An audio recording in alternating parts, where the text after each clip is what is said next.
আমি ওই ব্যক্তিকে জান্নাতের আঙ্গিনায় একটা ঘরের গ্যারান্টি দেই যে ব্যক্তি তর্ক করার সময় নিজে হক এটা জেনেও সে তর্ক থামিয়ে দেয়।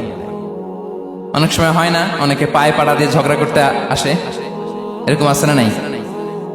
আপনি চুপচাপ দেখবেন একটা বাজে কমেন্টস করতেছে, আবার কমেন্টের নিচে কমেন্ট, আবার গালি, হ্যাঁ আছে না এরকম? বিষ্ণু বলেন নিজে হক এটা জানার পরেও আর যাতে তর্ক না বাড়ে, যে তর্ক থামিয়ে দেয় জান্নাতের আঙ্গিনায় তাকে আমি একটা ঘরের গ্যারান্টি দেই। অবিবাইতিন ফি ওয়াসাতিল জান্নাতি লিমান তারাকাল কাযিবা ওয়া ইন কানা মাযিআন। আর ওই ব্যক্তিকে আমি জান্নাতের মাঝখানে একটা ঘরের গ্যারান্টি দেই যে ব্যক্তি কৌতুক করার সময়ও মিথ্যা পরিহার করে। করতেছে কৌতুক, ফান করতেছে আর কি, হি ইজ কিডিং, পান করে, কৌতুক করে, কিন্তু কৌতুকের সময়ও সে মিথ্যা বলে না। এই স্বভাব যাদের, তাদেরকে আমি জান্নাতের মাঝ বরাবর একটা ঘরের গ্যারান্টি দেই। এরপর বিষ্ণু কি বলে দেখেন, তিনি বলেন অবিবাইতিন ফি আ'লাল জান্নাতি লিমান হাসানা খুলুকাহু।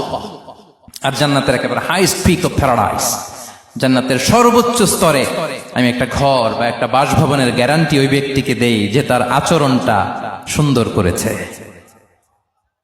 যে সুন্দর আচরণের অধিকারী হয়েছে, তাকে জান্নাতের হাইস্ট পিকে আমি একটা বাসভবনের গ্যারান্টি দেই।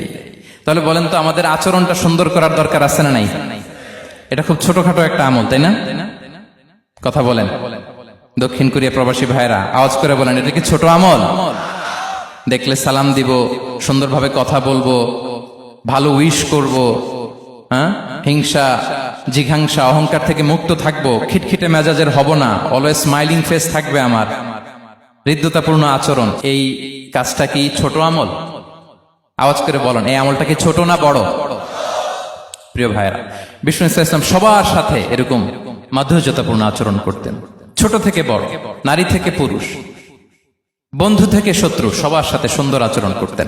এবং তার এই চমৎকার আচরণে মুগ্ধ হয়ে তার অনেক শত্রু মুহূর্তে তার বন্ধুতে পরিণত হয়েছে।